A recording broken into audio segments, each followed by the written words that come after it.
보스턴의 그 강의실은 9월인데도 에어컨이 너무 세서 한기가 돌았습니다. 저는 강의대 앞에 서서 스크린에 띄워진 한 장의 사진을 한참 동안 노려보고 있었거든요. 서울 한복판을 가로지르는 좁은 물길. 양옆에 빌딩이 빽빽한데 그 사이로 사람들이 걸어다니고 새들이 내려앉아 있는 그 사진 말입니다. 저는 한쪽 입꼬리만 올리고 학생들을 둘러봤습니다. 27년 동안 도시계획을 가르치면서 제가 가장 자주 했던 표정이었죠. 여러분, 이 사진 잘 보세요. 한국이 자랑하는 청계천이라는 도심 하천입니다. 학생들이 고개를 끄덕였습니다. 여기 원래 뭐가 있었는 줄 아십니까? 하루에 자동차 16만 8천 대가 다니던 5.86km짜리 고가도로가 있었어요. 그 거대한 콘크리트 덩어리를 한국은 단 2년 3개월 만에 부수고 그 자리에 물을 흘렸다고 주장합니다. 저는 일부러 잠깐 말을 멈췄습니다. 학생들이 침을 삼키는 소리가 들릴 정도로 강의실이 조용해졌거든요. 솔직히 말씀드리겠습니다. 저는 이걸 도시계획이라고 부르지 않습니다. 이건 사기예요.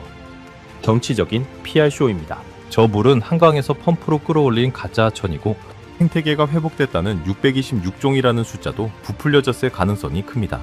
그때 맨 앞줄에 앉아있던 박사과정 학생 케빈이 손을 들었습니다.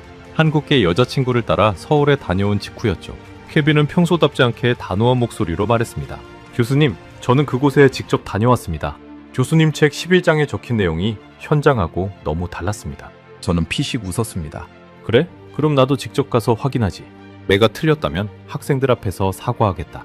그 약속이 4개월 뒤 저를 어디로 데려갈지 그때는 정말 몰랐습니다.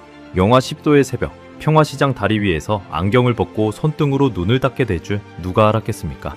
한국이 콘크리트를 부수고 물을 되돌린 세계에서 유일한 메가시티라는 사실을 인정하기까지 저는 27년이 걸렸습니다. 지금부터 그 4개월의 이야기를 시작하겠습니다. 영상 시작 전 구독과 좋아요로 대한민국의 미래를 응원해주세요. 제 이름은 다니엘 로스버그입니다.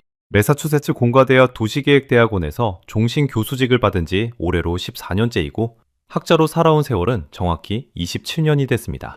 제 연구실 벽에는 액자 3개가 나란히 걸려 있습니다. 첫 번째 액자는 보스턴 빅디그 자문위원 위촉장입니다. 1990년대부터 시작된 그 거대한 지하 고속도로 사업에 저는 젊은 박사과정 시절부터 참여했거든요. 두 번째는 로스앤젤레스강 복원 프로젝트 평가위원장 임명장입니다. 세 번째는 뉴욕 하이라인 공원 설계 검토위원 감사패고요. 제 명함을 받아본 사람들은 보통 두 가지 반응을 보입니다. 첫 번째는 감탄이고 두 번째는 침묵입니다. 저는 그 침묵이 좋았습니다.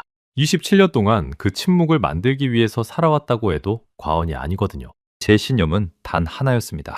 콘크리트는 한 번 부으면 절대로 못 돌이킨다. 이건 제가 학부 1학년 강의 첫날에 학생들에게 가장 먼저 가르치는 문장이었습니다.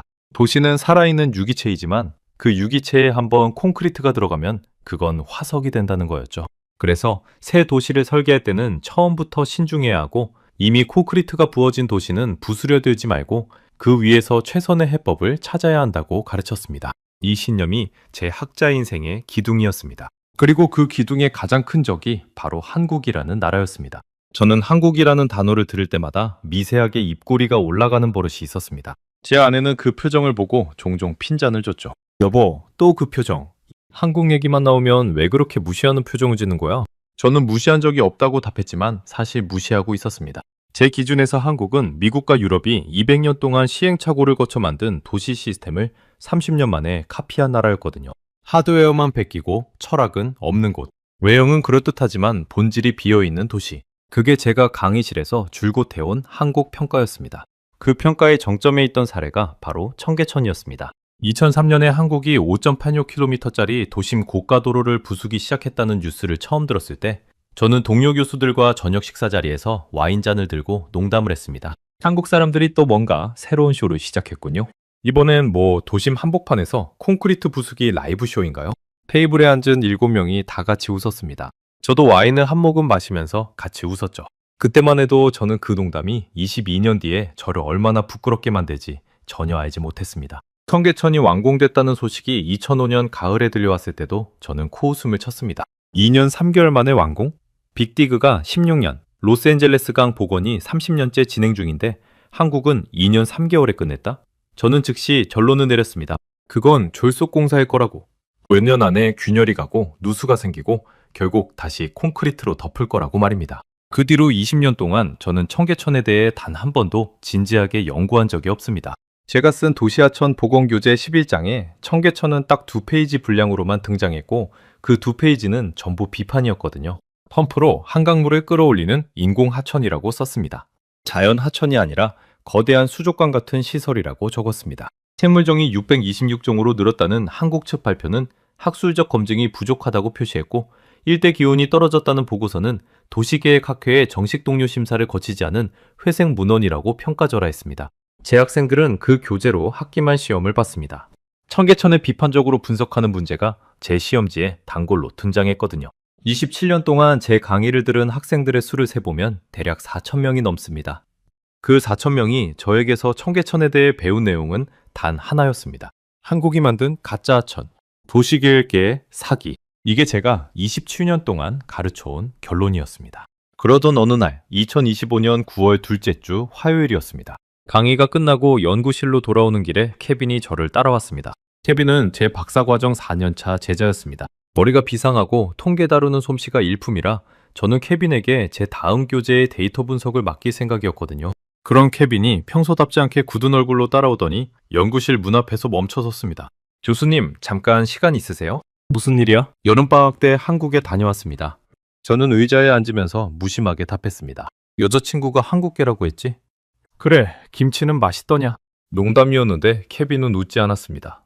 책상 맞은편 의자에 앉더니 가방에서 두꺼운 노트 한 권을 꺼냈거든요. 트지에 한글로 뭐라고 적혀있고 안쪽에는 케빈이 직접 손으로 그린 지도와 그래프, 측정값이 빽빽하게 적혀 있었습니다.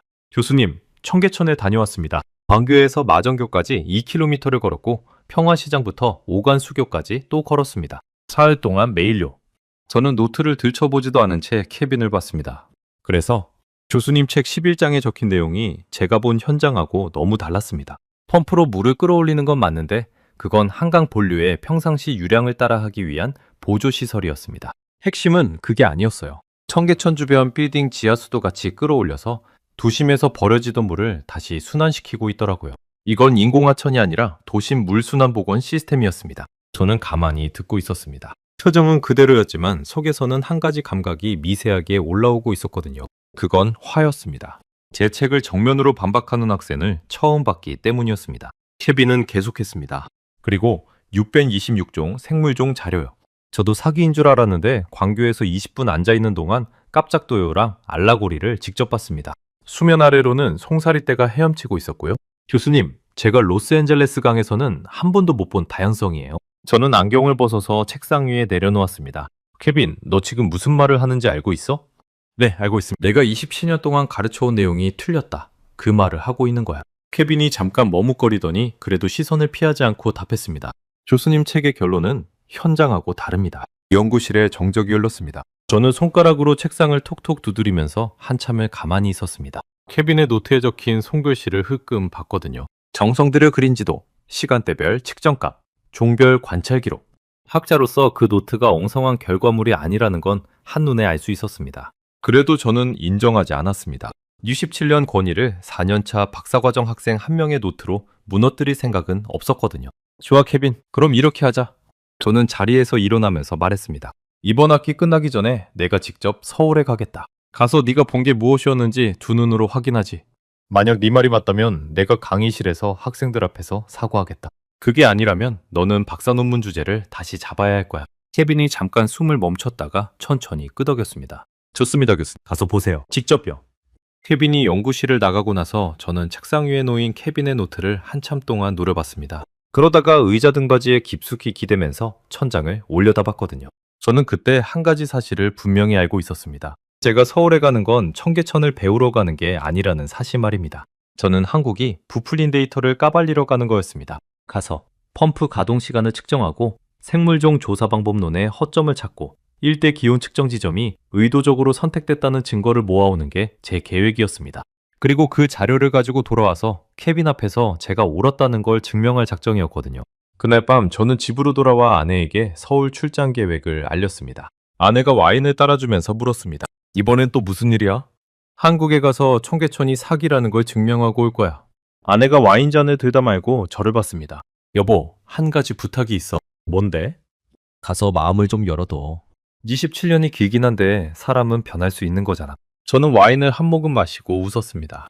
그게 무슨 소리냐고 학자가 27년 동안 검증해온 결론을 어떻게 바꾸냐고 답했죠. 아내는 더 이상 말하지 않고 어깨만 살짝 으쓱했습니다. 그날 밤 저는 침대에 누워서 청계천 위성 사진을 휴대전화로 한참 들여다봤습니다. 5,086km의 가느다란 물줄기가 서울 도심을 가로지르고 있었거든요. 그 양옆으로는 30층, 40층짜리 빌딩들이 빽빽하게 들어차 있었고요. 저는 휴대전화를 머리맡에 내려놓으면서 혼잣말을 했습니다. 기다려라. 한 달 뒤에 너의 모든 가짜를 까발리고 돌아오겠다. 그게 제 마지막 자신감이었습니다. 그 자신감이 어떻게 깨져나갈지, 그 깨진 조각이 제 27년 학자 인생에 어떤 흔적을 남길지 그날 밤에 저는 정말로 한 톨도 짐작하지 못했습니다. 그로부터 사흘 뒤 9월 셋째 주 금요일 오후였습니다. 제 휴대전화에 낯선 번호로 한 통의 메일이 도착했습니다. 발신자는 하버드 디자인대학원 학장실이었거든요. 저는 연구실 책상에 앉아 그 메일을 열었습니다. 첫 줄을 읽는 순간 등받이에서 등이 살짝 떨어져 나갔습니다. 로스버그 교수님께 2026년 봄학기에 저희 하버드 디자인대학원에서 개최하는 21세기 도시하천복원 국제심포지엄의 기조 강연자로 교수님을 모시고자 합니다. 저는 마우스 휠을 천천히 내려서 다음 문단을 읽었습니다. 기조 강연 주제는 도시하천복원의 글로벌 비교 연구이며 사례 분석에 반드시 포함될 항목으로 미국 로스앤젤레스강, 일본 도쿄 시부야강 지하방수로 그리고 대한민국 서울 청계천을 지정하였습니다. 저는 그 문장을 한 번 더 읽었습니다. 그리고 다시 한 번 읽었습니다. 청계천이 들어가 있었습니다. 그것도 사례 분석의 필수 항목으로 말입니다. 저는 의자에 깊숙이 기대면서 한참 동안 천장을 올려다봤습니다. 머릿속에서 두 가지 생각이 동시에 굴러갔거든요. 첫 번째는 이건 제 27년 학자 인생에서 가장 큰 무대라는 것. 하버드 디자인 대학원의 기조 강연은 도시계획 분야 학자가 받을 수 있는 최고 수준의 초청 중 하나였습니다.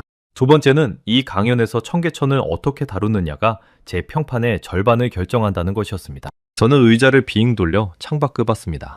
케임브리지의 9월 하늘이 유난히 맑았는데 그 맑은 하늘을 보면서 저는 결심을 굳혔습니다.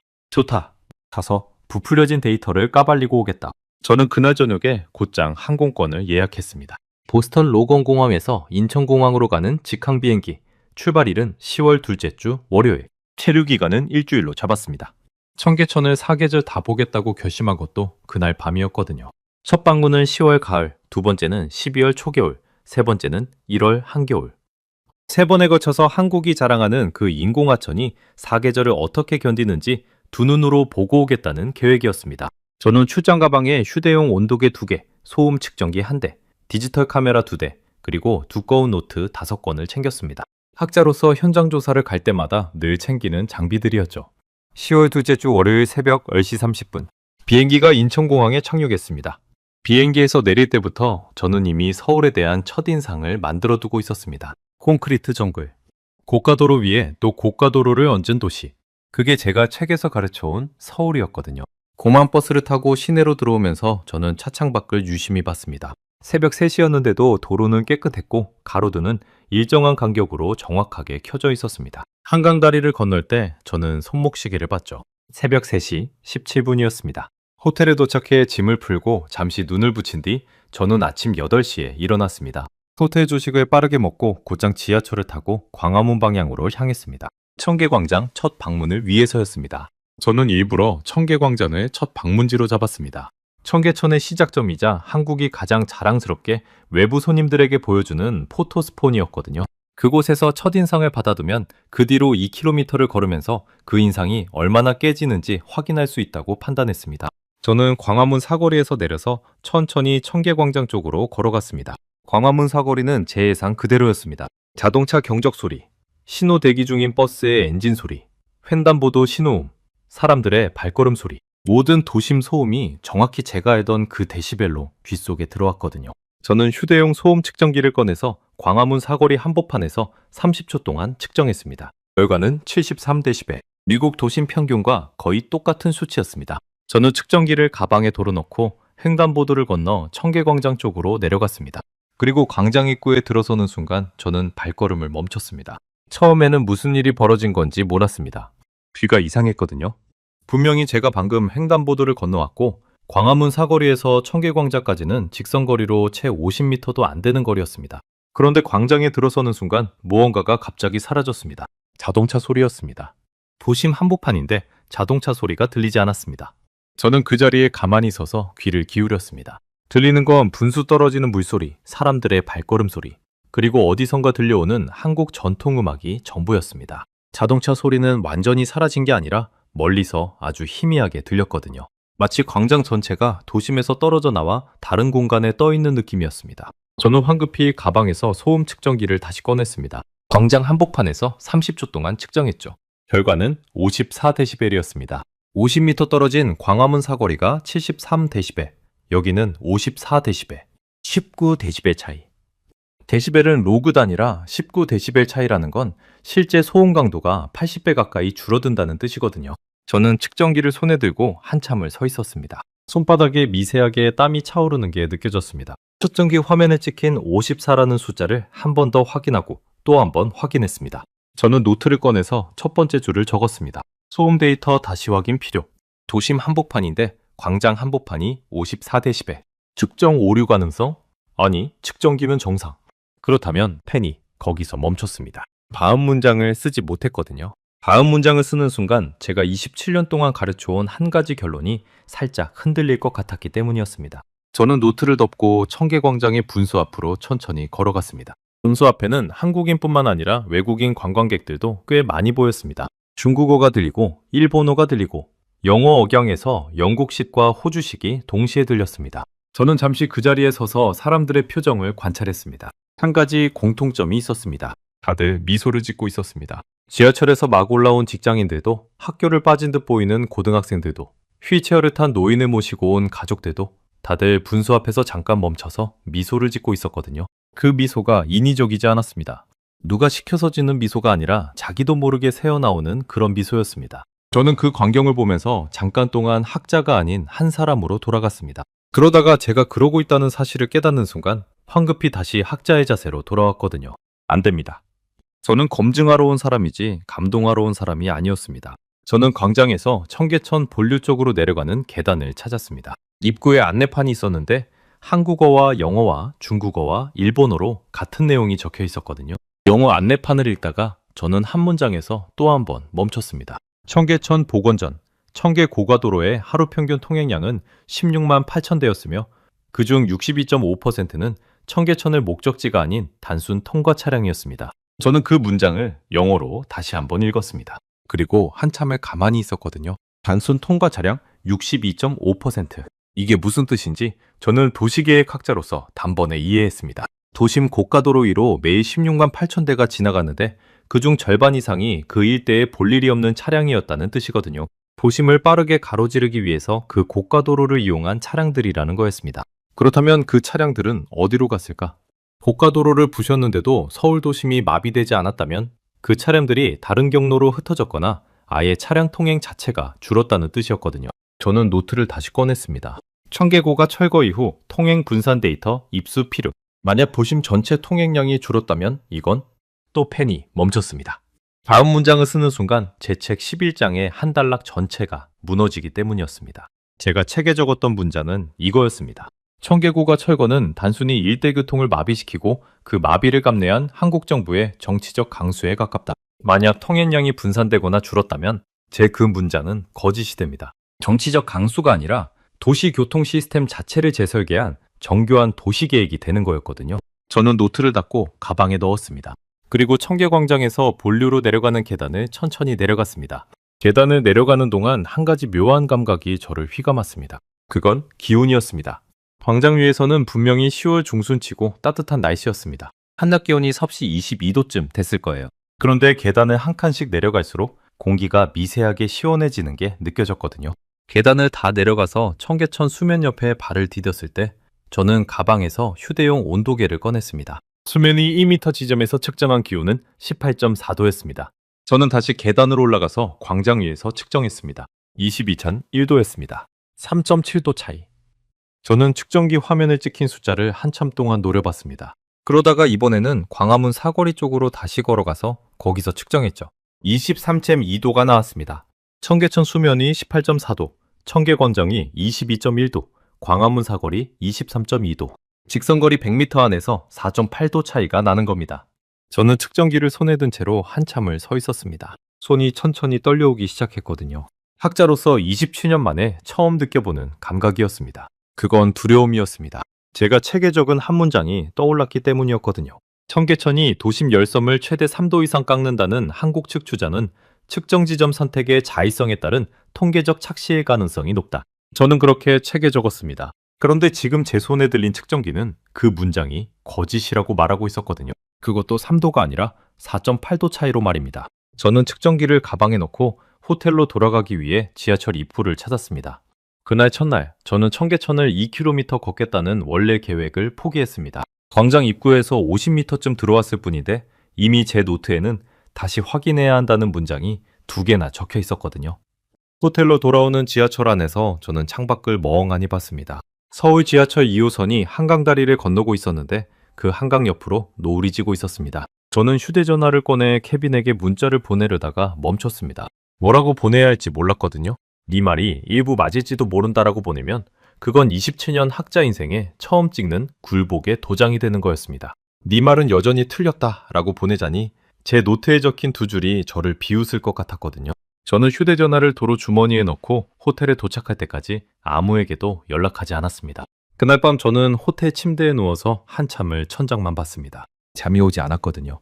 시차 때문이 아니라 머릿속에서 54데시벨이라는 숫자와 4.8도라는 숫자가 계속 굴러다녔기 때문이었습니다. 저는 결심했습니다. 내일은 광교에서 마정교까지 2km 전체를 걷겠다고. 그리고 한국이 자랑하는 생물종 626종이라는 숫자의 진위를 제 2눈으로 직접 검증하겠다고 말입니다. 그게 청계천이 저를 본격적으로 무너뜨리기 시작하는 진짜 첫걸음이었습니다. 다음날 아침 7시 40분, 저는 호텔 로비에서 커피를 한 잔 들고 청계광장 방향으로 다시 걸어 나갔습니다. 어제와는 2가지가 달랐거든요. 첫째, 가방에는 어제보다 더 정밀한 측정 장비가 들어있었습니다. 휴대용 온도계 2개에 추가로 습도계 1개, 그리고 한국 도시계획학회 자료실에서 메일로 받은 청계천 생물종 조사 보고서 출력본 32페이지가 가방 안주머니에 들어있었습니다. 둘째, 어제와 달리 저는 마음속 한구석에 작은 가능성을 인정하고 있었습니다. 어쩌면 케빈의 노트가 옳을지도 모른다는 가능성 말입니다. 물론 인정한다고 해서 무너진 건 아니었습니다.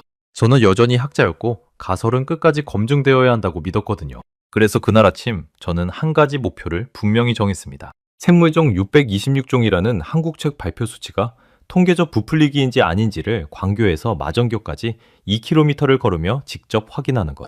저는 한국 도시계획학회에서 받은 보고서를 광교다리 위에서 펼쳤습니다. 보고서 첫 페이지에 핵심 수치가 표로 정리돼 있었거든요. 복원전 1차 조사, 식물 62종, 어류 4종, 조류 6종, 곤충 15종, 양서, 파충류 4종, 포유류 7종, 총 98종. 복원 후 누적 조사, 식물 308종, 어류 25종, 조류 36종, 곤충 192종, 양서 파충류 8종, 포유류 4종.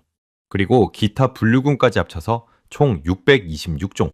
저는 그 표를 보면서 한참을 가만히 서 있었습니다. 학자로서 가장 먼저 의심해야 할 부분이 머릿속에서 자동으로 떠올랐거든요. 조사 방법론입니다.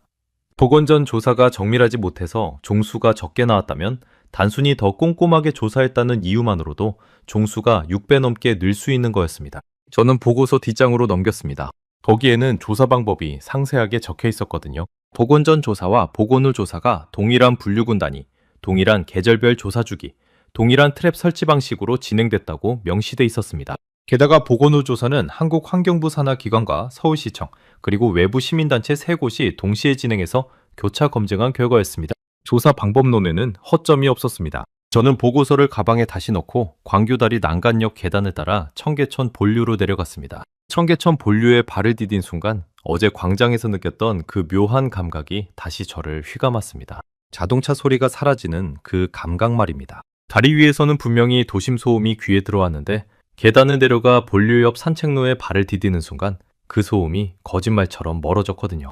저는 산책로 옆 벤치에 자리를 잡고 앉았습니다. 시간을 확인하니 아침 8시 12분이었습니다. 출근길 직장인들이 청계천 산책로를 따라 빠르게 걸어가고 있었고 운동복 차림의 노인들이 천천히 그 사이를 헤쳐가고 있었습니다.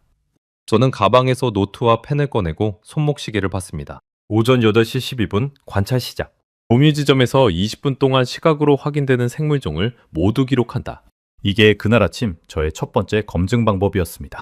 청계천 한 지점에 20분 동안 앉아서 제 눈으로 직접 본 생물종을 세는 거였거든요. 만약 626종이라는 숫자가 부풀려진 거라면 한 지점에서 20분 동안 관찰해서 다양한 종이 나올 리가 없었습니다. 저는 펜을 들고 기다렸습니다.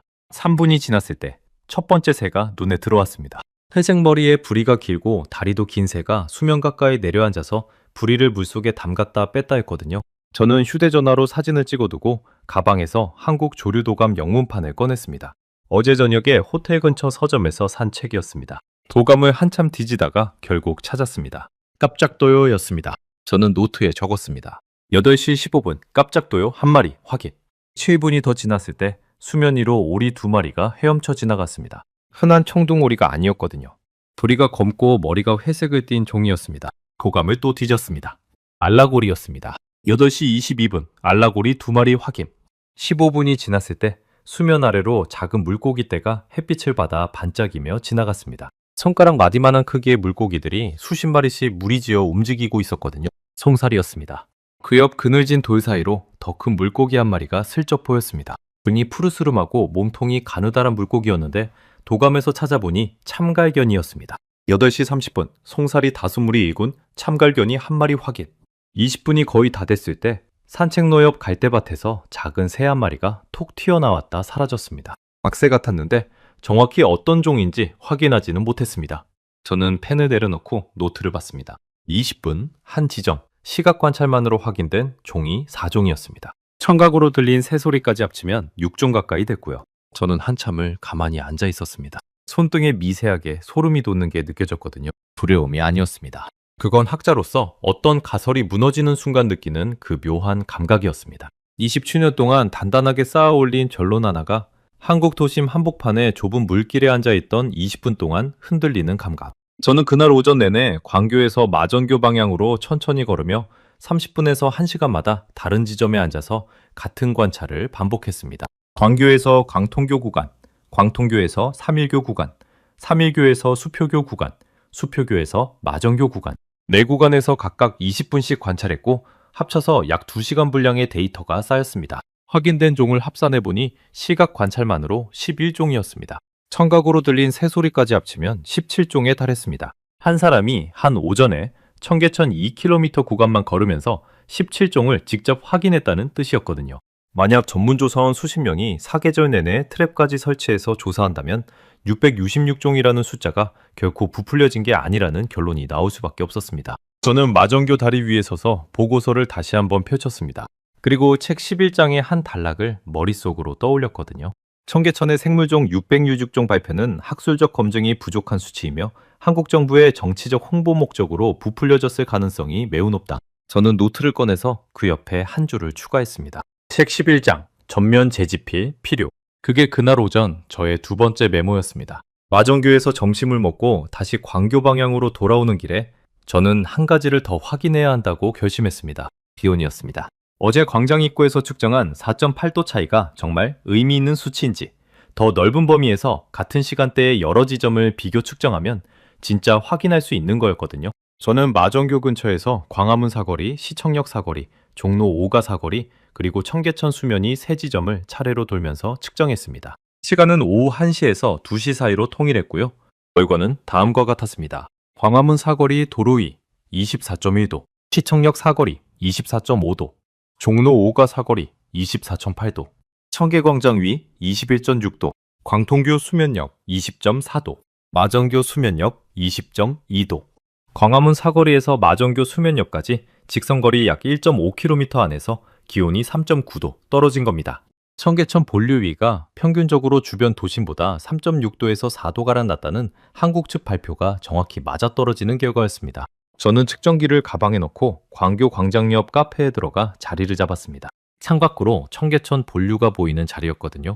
커피를 시키고 노트를 펼쳤습니다. 그러고는 가만히 앉아서 한참 동안 창밖을 봤습니다. 저는 그때 한 가지를 정말로 인정하기 시작했습니다. 청계천의 626종도, 3.6도도 인공이 아닌 자연의 결과물이 아니라는 점에서는 제가 옳았습니다. 청계천 본류는 분명히 한강 본류에서 물을 끌어올리고 도심 지하수까지 함께 순환시키는 정교한 인공 시스템이거든요. 그런데 그 인공 시스템 위에서 자연이 다시 자라난 거였습니다. 이게 무슨 뜻인가? 인공과 자연이 대립하지 않는다는 뜻이었습니다. 제 학자 인생 27년의 핵심 신념 한 가지가 그 카페 창가에서 천천히 무너지기 시작했습니다. 저는 책에 이렇게 적었습니다. 인공으로 만든 물길은 자연이 아니다. 인공 펌프로 물을 흘리는 하천은 진짜 하천이 아니다. 그러므로 청계천은 도시 하천 복원의 사례가 아니라 단순한 도심 조경 시설이다. 이게 제 11장의 결론이었거든요. 그런데 제 눈앞의 청계천은 인공으로 시작했지만 자연이 그 위에 666종으로 답하고 있었습니다. 도심 기온을 4도가량 떨어뜨리고 있었고 도심 소음을 80배 가까이 줄여내고 있었습니다. 저는 노트에 세 번째 메모를 적었습니다. 인공과 자연의 이분법, 재검토 필요. 이 한 문장이 적힌 노트를 한참 동안 노려봤습니다. 학자가 자기 책의 핵심 전제를 재검토해야 한다고 인정하는 순간이었거든요. 그게 27년 만에 처음이었습니다. 카페에서 나와 다시 청계천 본류를 따라 걸으면서 저는 한 가지를 더 확인하고 싶어졌습니다. 비용이었습니다. 한국이 청계천 복원에 들인 총 공사비가 3,800억 원이라고 알려져 있었거든요. 미국 달러로 환산하면 대략 3억 달러 안팎. 이게 도시하천 복원 사업의 단가로 어느 수준인지를 비교해보고 싶었습니다. 저는 머릿속에서 빠르게 계산했습니다. 로스앤젤레스강 복원 사업이 1차 마스터 플랜만 약 13억 달러로 잡혀 있었고 그게 30년에 걸쳐 진행되는 사업이었습니다. 보스턴 빅디그가 약 240억 달러였고요. 청계천은 3억 달러 안팎으로 5.86km의 도심 고가도로를 부수고 그 자리에 물길을 복원해낸 거였습니다. 저는 다시 손이 떨려오는 걸 느꼈습니다. 그날 저녁 호텔로 돌아와서 저는 한 가지 부탁을 케빈에게 메일로 보냈습니다. 청계천 복원 사업에 직접 관여했던 한국 학자 중 한 분을 만나고 싶다는 부탁이었거든요. 성역까지 끼고 인터뷰를 하고 싶다고 적었습니다. 케빈의 답장은 다음날 아침에 왔습니다. 메일에는 단 한 줄이 적혀 있었거든요. 교수님, 한정민 교수님이라는 분이 계십니다. 연세대 환경공학과 명예교수이신데 1990년대 초반부터 청계천 복원을 처음 주장하신 분 중 한 분입니다. 교수님이 직접 통화하시면 만나주실 수 있을 겁니다. 저는 그날 오후에 한 교수에게 전화를 걸었습니다. 70대 중반의 차분한 목소리가 소화기 너머로 들려왔거든요. 제 신분과 방문 목적을 설명하자 한 교수는 짧게 답했습니다. 교수님, 내일 오전 10시에 광교 광장에서 뵙겠습니다. 거기서 오간 수교까지 같이 걸으시죠? 4시간 정도 걸릴 겁니다. 시간 괜찮으십니까? 저는 잠깐 머뭇거리다가 좋다고 답했습니다. 소화기를 내려놓는 순간 저는 한 가지를 확실히 알았습니다. 내일이 저의 27년 학자 인생에서 가장 긴 4시간이 될 거라는 사실 말입니다. 그날 밤 저는 호텔 침대에 누워서 노트에 적힌 세 줄을 한참 동안 노려봤습니다. 소음 데이터 다시 확인 필요. 책 11장 전면 재집필 필요. 인공과 자연의 이분법 재검토 필요.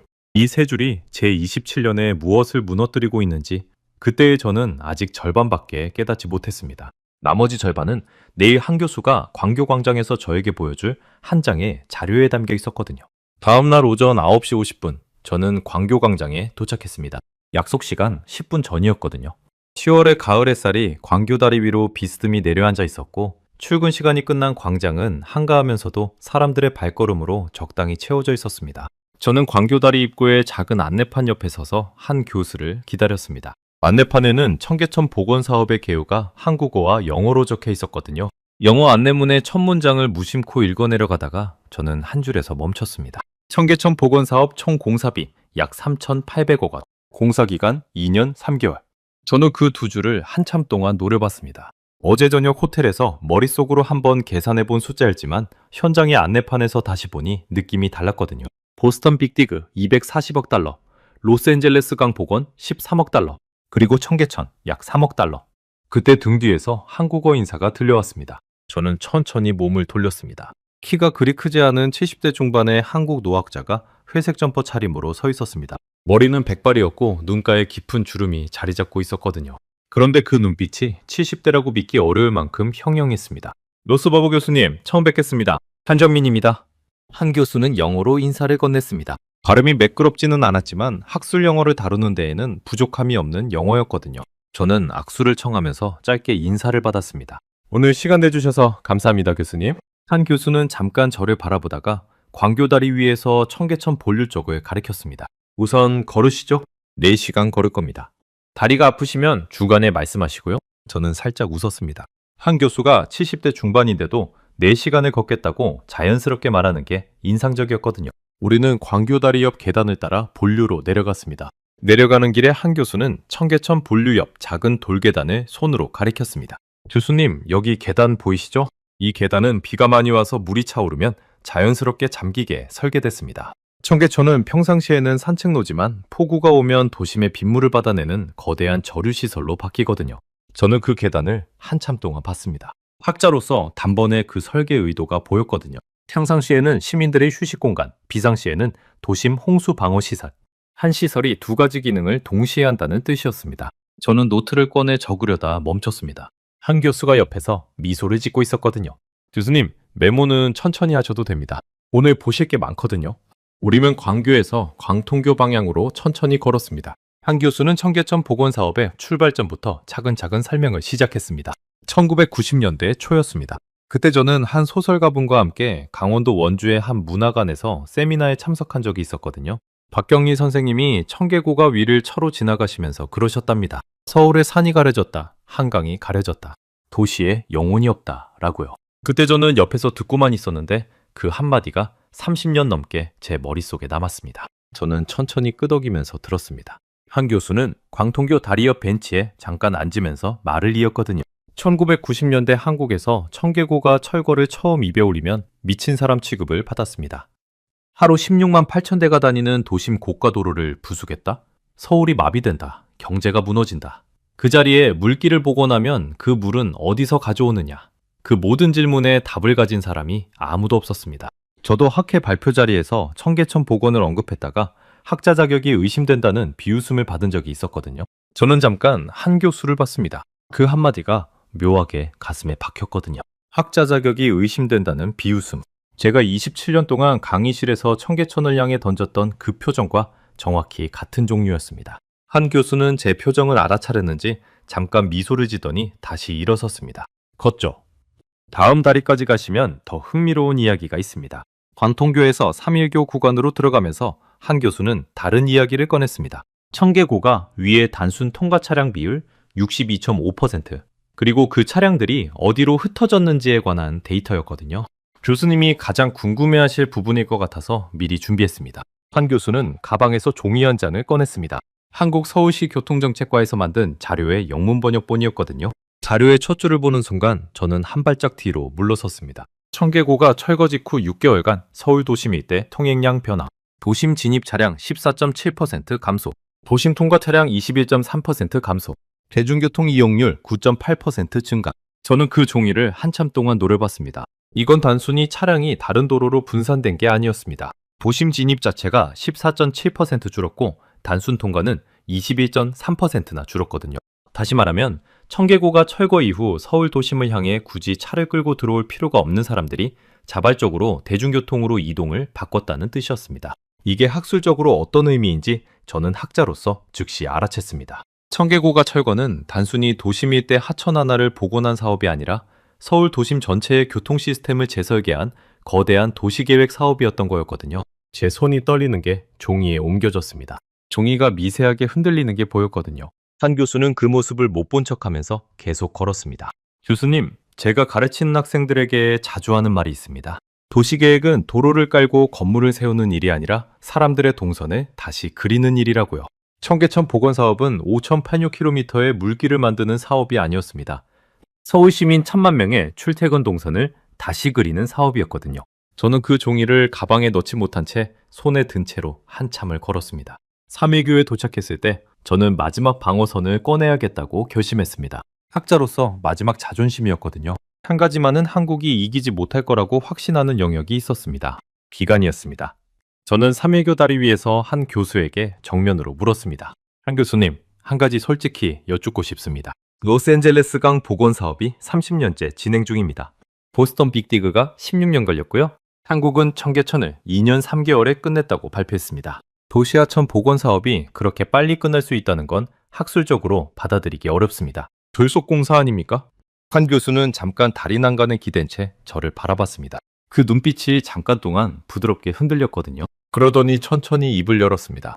교수님, 졸속이라는 단어를 학자가 쓰실 때는 근거가 있어야 합니다. 저는 그 근거가 무엇인지 여쭙고 싶습니다. 저는 잠깐 머뭇거렸습니다. 그러자 한 교수는 다시 가방에서 자료를 꺼냈습니다. 이번에는 더 두꺼운 자료였거든요. 교수님, 청계천 복원 사업의 사전 준비 기간은 얼마였는지 알고 계십니까?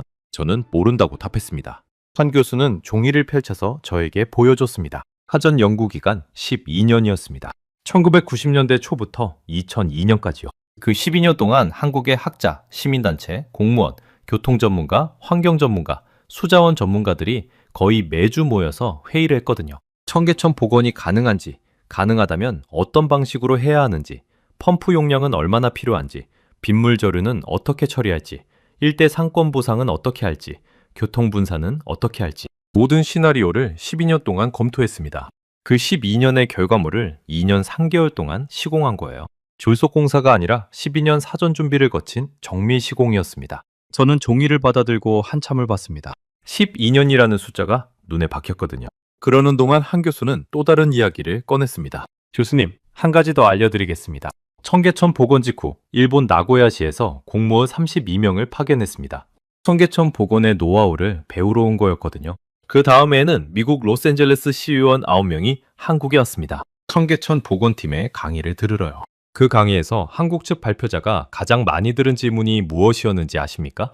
저는 짐작이 가지 않아서 가만히 있었습니다. 이거였습니다.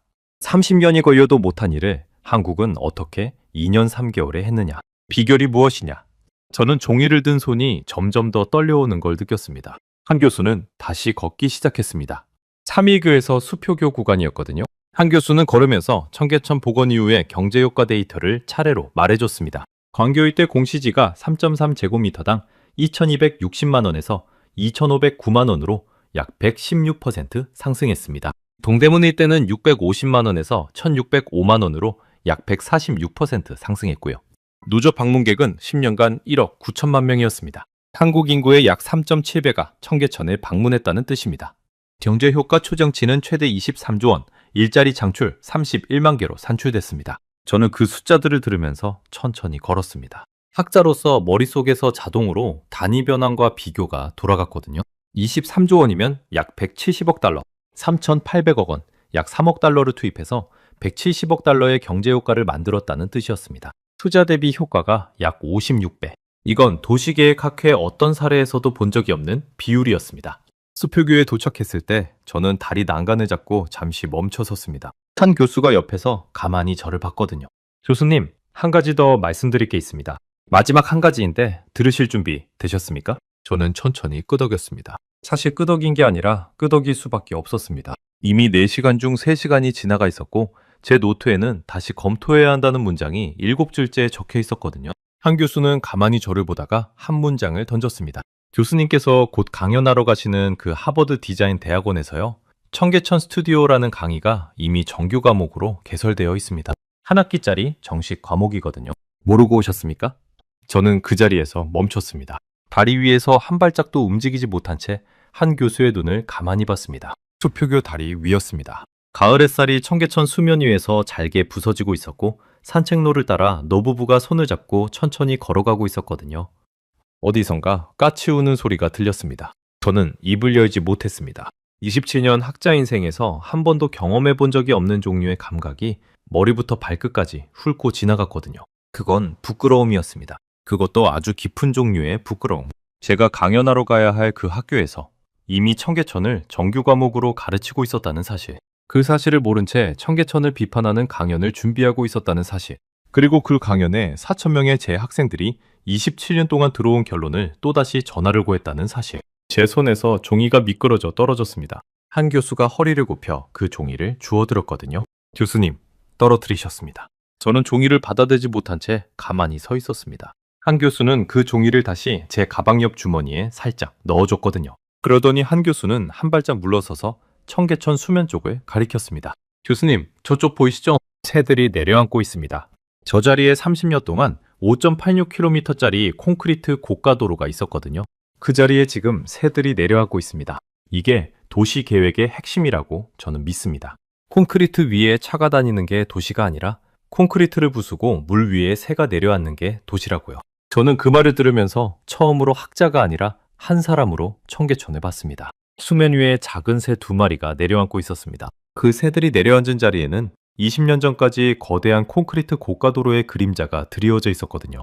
16만 8천 대의 자동차가 매일 그 그림자 아래로 지나갔고 그중 절반 이상이 목적지도 없이 도심을 가로지르고 있었습니다. 그 자리에 지금 새가 내려앉고 있었습니다.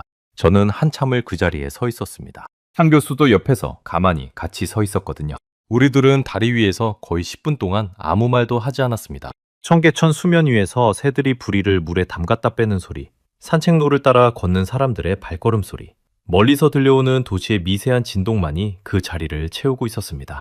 마침내 한 교수가 다시 입을 열었습니다. 교수님, 오간수교까지 가시겠습니까? 1시간만 더 걸으면 됩니다. 저는 천천히 끄덕였습니다. 입에서 한 문장이 나오지 않았거든요. 수표교에서 오간수교까지 마지막 1시간을 저는 거의 침묵 속에서 걸었습니다. 한 교수도 더 이상 말을 걸지 않았습니다. 가끔 손가락으로 청계천 곳곳에 가리키기만 했거든요. 할대밭, 시민 산책로, 빗물 저류시설의 입구, 그리고 시민들이 직접 자원봉사로 가꾸는 작은 정원. 오간수교에 도착했을 때 시간은 오후 2시 17분이었습니다. 우리는 다리 위에서 헤어졌거든요. 한 교수는 마지막으로 짧게 한마디만 남겼습니다. 교수님, 좋은 강연 기대하겠습니다. 하버드에서요. 저는 한 교수와 악수를 했습니다. 그 손이 70대 노학자의 손이라기에는 단단했거든요. 평생 청계천을 위해 30년 넘게 강의장과 회의실과 시민단체 사무실을 오갔던 손이었습니다. 한 교수가 멀어진 뒤에도 저는 오간수교 다리 위에 한참을 서 있었습니다. 가방에서 노트를 꺼내려다가 그만뒀거든요. 그날은 더 이상 메모를 할 수가 없었습니다. 메모를 하려면 결론을 내려야 했는데 저는 그날 결론을 내릴 자신이 없었거든요. 저는 노트를 도로 가방에 넣고 다리 위에서 청계천 수면을 한참 동안 내려다봤습니다. 가을 오후의 햇살이 수면 위에서 부드럽게 일렁이고 있었고 그 빛 위로 작은 물고기들이 그림자를 만들며 헤엄치고 있었거든요. 저는 다리에서 천천히 내려와 호텔로 향했습니다. 그날 저녁 저는 호텔방에서 비행기 일정을 조정했습니다. 원래는 일주일 뒤에 보스턴으로 돌아가는 일정이었는데 그 일정을 2달 미뤘거든요. 청계천의 한겨울을 봐야 했습니다. 영하 10도의 새벽에 이 인공하천이 어떻게 살아있는지를 두 눈으로 확인해야 했습니다. 그게 제 27년 학자 인생에서 마지막으로 남은 검증이었거든요. 그로부터 약 3개월이 지난 2026년 1월 둘째 주 수요일이었습니다. 저는 다시 인천공항에 내렸거든요. 10월의 첫 방문 때 가지고 왔던 가방과는 짐이 조금 달랐습니다. 휴대용 온도계와 소음 측정기는 여전히 들어있었지만 이번에는 두툼한 방한 점퍼와 모자, 그리고 양말 2켤레가 추가로 들어가 있었거든요. 서울의 1월은 제가 짐작했던 것보다 훨씬 더 매서웠습니다. 공항에서 호텔로 가는 길에 차창밖 온도계가 영하 9도를 가리키고 있었고 그게 한낮 기온이었습니다. 보스턴의 1월도 만만치 않게 추웠지만 한국의 추위는 결이 달랐거든요. 보스턴의 추위가 살을 베는 추위라면 서울의 추위는 뼛속까지 스며드는 추위였습니다. 호텔에 짐을 풀고 저는 곧장 청계천 본류로 향했습니다. 광교가 아니라 이번에는 평화시장 쪽 다리부터 시작하기로 했거든요. 한 교수가 10월에 보여준 첫 구간은 광교에서 오간수교까지였습니다. 그래서 이번에는 그 반대쪽, 도심에서 가장 멀고 가장 사람이 적은 평화시장 구간을 보고 싶었습니다. 평화시장 다리 위에 도착한 시각은 오후 4시 무렵이었습니다. 1월의 햇살은 짧고 비스듬했고 청계천 수면 위로 옅은 김이 모락모락 피어오르고 있었거든요. 저는 잠시 다리 위에서 그 광경을 봤습니다. 저는 다리 입구의 안내판에서 한 가지 정보를 확인했습니다. 청계천 수온이 평균적으로 영상 7도에서 9도 사이로 유지된다는 안내였거든요. 외부 기온이 영하 9도여도 수온이 영상 9도 안팎이면 그 온도 차이 때문에 수면에서 김이 피어오르는 건 물리적으로 당연한 현상이었습니다. 저는 그 안내판을 보면서 한 가지를 마음먹었습니다. 새벽이었습니다. 청계천이 정말로 인공 펌프 하천이라면 한겨울 새벽에는 결빙이 와서 흐름이 끊기거나 적어도 표면에 두꺼운 얼음이 생겨야 했습니다. 한국이 자랑하는 그 사계절 흐름이 정말로 사계절을 견디는지 그걸 두 눈으로 확인하려면 가장 추운 시간대에 직접 가봐야 했거든요. 저는 호텔로 돌아와 인터넷으로 다음날 새벽 기온을 확인했습니다. 새벽 4시에서 6시 사이가 영하 10도에서 영하 11도. 1월 한국 한가운데서 가장 추운 시간대였습니다. 저는 새벽 4시에 알람을 맞췄습니다. 다음날 새벽 3시 40분, 저는 알람보다 20분 먼저 눈을 떴습니다. 호텔 창문밖이 까맣게 어두웠고 길거리는 도시 한복판이라는 게 믿기지 않을 만큼 고요했거든요. 저는 두툼한 방한 점퍼를 입고 모자를 깊이 눌러쓰고 마스크까지 챙겼습니다. 가방에는 온도계와 노트, 그리고 두꺼운 보온병에 담아둔 뜨거운 차가 들어있었거든요. 호텔에서 평화시장 다리까지는 도보로 약 25분 거리였습니다. 저는 일부러 지하철이나 택시를 타지 않고 걷기로 했거든요. 1월 새벽의 도심을 직접 걸어봐야 청계천의 수면 위 김이 정말로 다른 도심 공간과 다른 건지를 비교할 수 있었기 때문이었습니다. 새벽 4시 12분, 저는 호텔을 나섰습니다. 호텔 정문에 나서는 순간 영하의 칼바람이 얼굴을 때렸습니다. 마스크를 썼는데도 코 속 점막이 시려왔고 눈을 깜빡이면 속눈썹이 미세하게 얼어붙는 느낌이 들었거든요. 저는 양손을 점퍼 주머니에 깊숙이 찌른 채 평화시장 쪽으로 걸었습니다. 도심 한복판인데 거리에 사람이 거의 없었습니다. 가끔 청소차 한 대가 지나가거나 24시간 편의점의 불빛이 골목 모퉁이에서 새어나오는 정도였거든요. 저는 그 적막한 도심을 걸으면서 27년 전 박사과정 시절의 보스턴 빅디그 공사 현장을 새벽에 걸었던 기억이 떠올랐습니다. 그때 저는 30살이 채 안 된 박사과정 학생이었습니다. 빅디그 공사장의 콘크리트 더미 위를 걸으면서 저는 한 가지를 결심했거든요. 도시는 콘크리트로 만들어진다. 그 콘크리트를 정확하게 설계하는 사람이 도시계획 학자다. 그게 30살의 다니엘이 세운 학자의 정의였습니다. 저는 그 정의를 27년 동안 한 번도 의심하지 않았습니다. 평화시장 다리에 도착한 시각은 새벽 4시 38분이었습니다. 다리 위에서 휴대전화의 온도계 앱을 확인하니 외부 기온이 영하 10.2도였거든요. 도심에서 가장 추운 시간대에 가장 정확한 수치였습니다. 저는 다리 난간 옆에 서서 청계천 수면을 내려다봤습니다. 물이 흐르고 있었습니다. 영하 10도의 새벽인데 물이 정말로 흐르고 있었습니다. 웨빙은커녕 수면 위로 옅은 김이 피어오르고 있었고 그 김이 다리 가로등 불빛을 받아 황금빛으로 일렁이고 있었거든요. 새벽 4시 40분의 청계천이 마치 살아있는 생명체처럼 도심 한복판에서 호흡하고 있었습니다. 저는 그 광경을 한참 동안 보다가 다리 옆 계단을 따라 본류 옆 산책로로 내려갔습니다. 산책로에 발을 디딘 순간 저는 한 가지를 발견했습니다. 작업복을 입은 사람 3명이 수면 옆 산책로에서 일을 하고 있었거든요. 두꺼운 방한복과 안전목, 그리고 무릎까지 오는 장화 차림이었습니다. 손에는 긴 막대 모양의 도구를 들고 있었고 그 도구 끝으로 산책로 가장자리에 얼어붙은 얼음을 깨고 있었습니다. 저는 잠시 가만히 서서 그 광경을 봤습니다. 그러다가 가장 가까이 있던 작업자에게 천천히 다가갔거든요. 실례합니다. 영어 가능하신가요? 작업자는 잠깐 동작을 멈추고 저를 봤습니다. 50대 중반쯤으로 보이는 남자였는데 마스크 위로 보이는 눈가에 깊은 주름이 있었거든요. 그는 짧게 영어로 답했습니다. 조금 가능합니다. 천천히 말씀해 주세요. 저는 그분의 작업복 가슴에 붙은 명찰을 봤습니다. 한글 이름 옆에 영문 알파벳으로도 표기가 있었거든요. 박이라는 성과, 그리고 서울시설공단이라는 소속이 적혀 있었습니다. 이 시간에 왜 일을 하고 계신 건가요? 새벽 4시 40분인데요. 박 주무관은 잠깐 막대를 옆에 세우고 두꺼운 장갑을 낀 손으로 마스크를 살짝 내렸습니다. 그의 입에서 하얀 입김이 천천히 피어올랐거든요. 시민들이 곧 산책 나오시거든요. 새벽 6시쯤이요. 그분들이 안전하게 걸으실 수 있도록 그 전에 산책로 가장자리 얼음을 제거해 둡니다. 저는 잠깐 그분을 봤습니다. 새벽 6시, 영하 10도에 산책 나오는 시민들이 있다는 말이 잘 이해되지 않았거든요. 보스턴이라면 영하 10도의 새벽 6시에 한강 옆 산책로에 사람이 한 명도 나오지 않았을 겁니다. 그렇게 추운데 정말로 시민들이 새벽에 산책하시나요? 박 주무관은 작게 웃었습니다. 그 웃음이 자랑이 아니라 익숙함의 웃음이었거든요. 네, 매일요. 비가 와도 눈이 와도요. 어르신들이 운동 삼아 청계천을 한 바퀴 돌고 가시거든요. 그래서 저희는 새벽 4시에 작업을 시작합니다. 365일이요. 저는 그 말을 들으면서 다리 난간 쪽을 잠깐 봤습니다. 가로등 불빛 아래로 김이 피어오르는 청계천이 보였거든요. 그 위에서 작업복을 입은 사람들이 얼음을 깨고 있었습니다.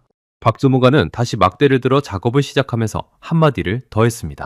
교수님으로 보이시는데 한국에 무슨 일로 오셨나요? 저는 잠깐 머뭇거리다가 정직하게 답했습니다. 청계천을 연구하러 왔습니다. 미국에서요? 박 주무관은 천천히 끄덕였습니다. 그러더니 자기 동료 2명을 가리켰거든요. 저랑 같이 일하는 동료가 2명 있습니다. 저쪽이 김 주무관이고 그쪽이 이 주무관이에요. 김 주무관은 청계천 복원 직후인 2005년부터 여기서 일했고요. 이 주무관은 저랑 같이 5년 전부터 같이 일하고 있습니다. 저희 셋이 평화시장 구간 담당이거든요. 매일 새벽이요. 저는 그 2명을 봤습니다. 김 주무관은 60대 초반쯤으로 보였고 이 주무관은 40대 후반쯤으로 보였습니다. 두 분 모두 무릎까지 오는 장화 위로 두꺼운 작업복을 입고 있었고 손에는 같은 모양의 막대를 들고 있었거든요. 김 주무관은 청계천에서 21년을 일한 분이었습니다. 21년. 저는 다리 난간 쪽으로 천천히 걸어 돌아왔습니다. 그리고 난간을 잡았습니다. 장갑을 끼고 있었는데도 차가운 금속의 한기가 손바닥으로 전해져 왔거든요.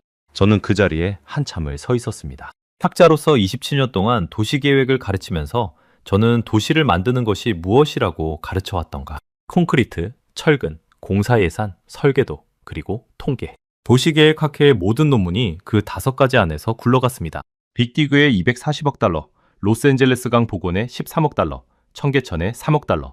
저는 그 숫자들로 도시를 비교했고 그 숫자들로 도시의 우열을 판단했거든요. 그런데 영하 10도의 새벽, 청계천 평화시장 구간을 굴러가게 하는 건 그 숫자가 아니었습니다. 영하 10도의 새벽 4시에 두꺼운 장갑을 끼고 손이 곱아가면서 얼음을 깨는 박 주무관의 손이었습니다. 61년 동안 매일 새벽 청계천에 나와 산책로를 정비해온 김 주무관의 손이었습니다. 그리고 그 손들이 깨놓은 얼음 위로 6시 정각이 되면 80대 할머니가 운동복 차림으로 천천히 걸어 나오는 그 풍경 전체였습니다. 저는 다리 난간을 잡은 채로 한참을 가만히 있었습니다. 콧속이 시리고 손가락 끝이 저려오는 새벽 한가운데 저는 27년 만에 처음으로 한 가지를 깨달았거든요. 도시는 설계도가 아니라 사람이 만든다. 도시는 콘크리트가 아니라 그 콘크리트 위에서 누군가가 매일 새벽 얼음을 깨는 시간으로 만들어진다. 청계천 복원의 3,800억 원이라는 숫자도 626종이라는 생무종 데이터도 116%라는 공시지가 상승률도 23조 원이라는 경제 효과도 다 그 새벽에 손들 위에 얹혀 있는 거였습니다. 그 손들이 없으면 그 숫자들은 단 하루도 유지되지 않는 거였거든요. 저는 안경을 벗었습니다. 콧등 위에 차가운 안경다리가 머물러 있던 자국이 미세하게 따끔거렸거든요. 저는 점퍼 소매로 안경알을 한 번 닦고 그러다가 그 소매로 눈가를 한 번 더 훔쳤습니다. 눈물이라고는 말하기 어려운 어떤 액체였습니다. 영하 10도의 새벽에 학자가 27년 만에 흘리는 그 액체가 눈물인지 단순한 추위 때문인지는 저도 분간하기가 어려웠거든요. 다만 한 가지는 분명했습니다. 그 액체가 흘러내린 자리에는 27년 동안 제가 단단하게 쌓아온 학자의 자존심이 함께 흘러내리고 있었습니다. 저는 한참 동안 다리 위에서 동이 트는 걸 기다렸습니다. 5시 47분쯤 동쪽 하늘이 미세하게 푸른빛으로 물들기 시작했습니다. 가로등이 하나둘 꺼지고 청계천 수면 위의 김이 새벽빛의 보랏빛으로 일렁이기 시작했거든요. 그 빛 속에서 박 주무관과 동료 2분이 마지막으로 산책로 가장자리를 점검하고 있었습니다. 5시 58분 다리 입구에서 한 분이 나타났습니다. 두꺼운 패딩에 모자를 깊이 눌러 쓴 80대 할머니였거든요. 손에는 작은 보온병이 들려 있었고 천천히 산책로를 따라 걸어 내려가셨습니다. 그 뒤로 노부부 한 쌍이 손을 잡고 나타났고 그 뒤로 70대 남자분이 운동복 차림으로 따라오셨습니다. 새벽 6시 정각 청계천 산책로에는 이미 7명의 시민이 천천히 걷고 있었습니다. 영하 10도였습니다. 새벽 6시였습니다. 그리고 7명이 청계천을 걷고 있었습니다. 저는 다리 위에서 그 광경을 보면서 휴대전화를 꺼냈습니다. 케빈에게 보낼 문자를 한참 동안 입력했다가 지웠다가 다시 입력했거든요. 마침내 한 줄을 보냈습니다. 네가 옳았다. 사과한다. 문자를 보내고 나서 저는 휴대전화를 다시 주머니에 넣었습니다. 손이 떨려서 그런 게 아니라 더 이상 무슨 문자를 쓸 말이 떠오르지 않아서였거든요. 27년 동안 4,000명의 학생들 앞에서 가르쳐온 결론 하나를 영하 10도의 새벽다리 위에서 5단어로 무너뜨리는 데에는 그 5단어 이상의 말이 필요하지 않았습니다. 저는 다리에서 천천히 내려와 호텔로 걸어 돌아갔습니다. 가는 길에 동이 완전히 텄거든요. 1월 서울의 아침 햇살이 청계천 위로 비스듬히 내려앉기 시작했고 그 빛을 받으면서 시민들이 산책로 위를 천천히 흘러가고 있었습니다. 저는 호텔 로비에 들어서기 전에 잠시 멈춰서서 뒤를 돌아봤습니다. 멀리 청계천 본류가 도심 빌딩 사이로 가느다랗게 흐르고 있었거든요. 그 좁은 물길 위에서 20년 동안 박주무관과 김주무관 같은 분들이 새벽 4시마다 얼음을 깨고 있었습니다. 21년 동안 매일 새벽이요. 그리고 그 위로 1억 9천만 명이 걸어 다니게 있습니다. 저는 호텔 방으로 돌아와 침대에 그대로 누웠습니다. 방한점포도 벗지 않은 채였거든요. 천장을 한참 동안 봤습니다. 그러다가 한 가지를 떠올렸습니다. 한 교수가 수표교 다리 위에서 했던 말이었습니다. 콘크리트 위에 차가 다니는 게 도시가 아니라 콘크리트를 부수고 물 위에 새가 내려앉는 게 도시라고요. 저는 그 한마디를 듣고 그때는 머리로만 이해했습니다. 그런데 영하 10도의 새벽다리 위에서 저는 그 한마디를 가슴으로 이해했거든요. 콘크리트를 부수는 것은 시작에 불과합니다. 그 자리에 물이 흐르게 하는 것도 아직 절반입니다. 진짜 도시는 그 물 위에 새가 내려앉을 수 있도록 새벽 4시에 누군가가 얼음을 깨고 그 얼음 위로 6시에 80대 할머니가 천천히 걸어 나오는 그 풍경 전체였습니다. 저는 그날 호텔방에서 노트를 펼치고 마지막 메모를 적었습니다. 하버드 강연 주제 변경. 청계천 비판이 아니라 청계천 헌사로 다시 쓴다. 27년의 사과를 4월 강연장에서 학생들 앞에 정식으로 올린다. 저는 그 한 줄을 적고 노트를 덮었습니다. 그리고 한참을 침대에 누운 채로 천장을 봤습니다. 27년의 무게가 가슴을 누르는 게 아니라 오히려 어깨에서 천천히 흘러내리는 느낌이 들었거든요. 학자의 자존심이 무너지는 게 아니라 한 사람으로 새로 태어나는 감각. 그게 영하 10도의 새벽이 저에게 준 마지막 선물이었습니다. 2026년 4월 셋째 주 금요일 오후 3시 하버드 디자인 대학원 겐도울이었습니다. 21세기 도시 하천보건 국제 심포지엄의 기조 강연 무대였거든요. 장각에는 도시계획학자, 박사과정 학생, 그리고 미국 동부 일대 도시 공무원들까지 합쳐서 약 400명이 자리를 가득 메우고 있었습니다. 저는 무대 옆 대기실에서 강연 시작 10분 전부터 양손을 깍지 낀 채 가만히 앉아 있었습니다. 27년 학자 인생에서 가장 긴장된 강연이었거든요. 무대에 올라가는 순간 어떤 말이 입에서 먼저 나올지 저 자신도 확신이 없었습니다. 진행 요원이 신호를 보냈고 저는 무대로 올라갔습니다. 박수 소리가 들리는 동안 저는 단상 앞에 섰습니다. 청중석 맨 앞줄에 케빈이 앉아 있었거든요. 그 옆에 케빈의 한국계 여자친구도 함께 와 있었습니다. 케빈은 저와 눈이 마주치자 천천히 끄덕였습니다. 저는 마이크 앞에서 한번 헛기침을 했습니다. 그러고는 미리 준비해온 발표 자료를 띄우지 않고 빈 화면을 그대로 둔 채 입을 열었습니다. 여러분, 오늘 이 강연의 원래 제목은 청계천이 어떻게 실패했는가 였습니다. 청중석에서 작은 술렁임이 일었습니다. 저는 잠시 기다렸다가 다시 말을 이었습니다. 오늘 이 강연 제목을 바꾸겠습니다. 새 제목은 이렇습니다. 어떻게 미국은 30년 동안 로스앤젤레스 강 하나 못 살렸나? 입니다. 청중석이 한순간 조용해졌습니다. 저는 그 침묵 속에서 첫 번째 슬라이드를 띄웠거든요. 영하 10도의 새벽, 평화시장 다리에서 박주무관의 모자이크 처리된 뒷모습이 화면에 떴습니다. 저는 그 다음 50분 동안 제 27년이 어떻게 무너졌는지를 학생들 앞에서 차근차근 말했습니다. 청계광장 입구에서 측정한 54데시벨, 광교에서 마정교까지 걸으면서 본 깜짝도요와 알라고리, 한정민 교수가 수표교 다리 위에서 던진 한마디, 그리고 영하 10도의 새벽에 마주친 박주무관의 손. 강연 마지막 5분에 저는 청중석을 천천히 둘러봤습니다. 그러고는 11장짜리 제 교재를 단상 위에 올렸거든요. 27년 동안 미국 도시계획대학원 30여 곳에서 표준 교재로 사용해온 책이었습니다. 저는 그 책을 두 손으로 들고 청중석을 향해 말했습니다. 이 책의 11장은 오늘부로 폐기됩니다. 새로 쓰겠습니다.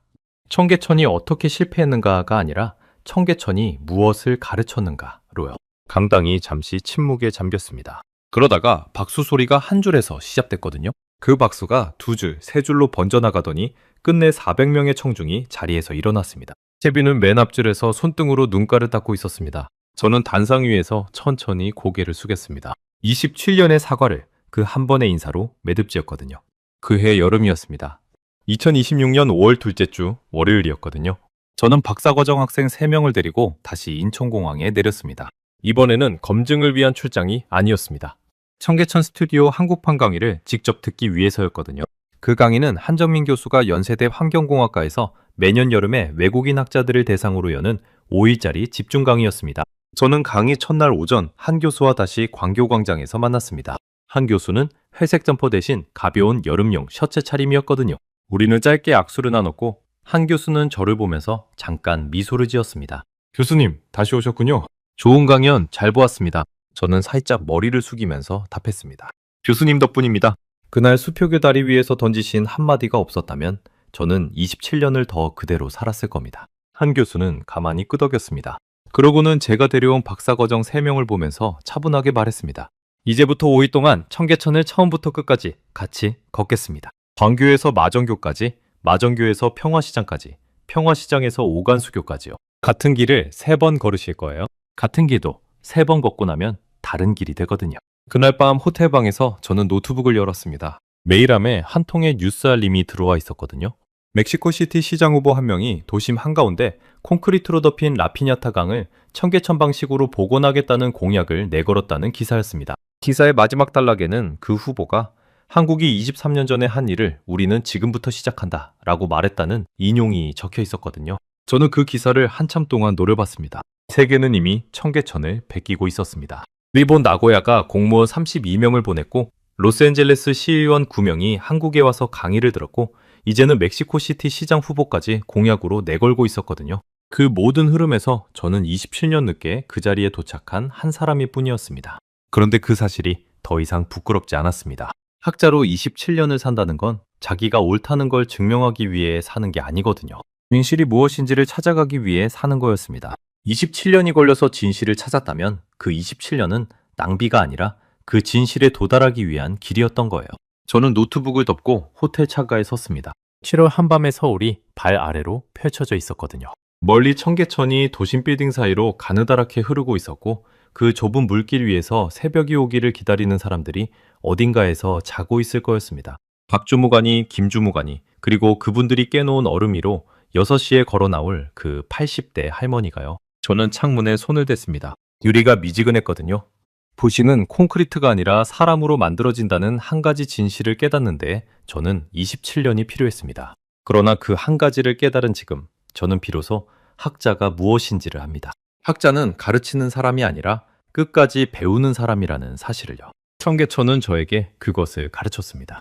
5.86km의 좁은 물길이 30년 권위의 학자 한 명을 평생 처음으로 학생의 자리에 다시 앉혔습니다. 그리고 그 학생의 자리에서 저는 제 인생에서 가장 중요한 한 학기를 시작했거든요. 저는 다음 시간에도 전 세계를 놀라게 할 대한민국의 이야기로 다시 찾아뵙겠습니다.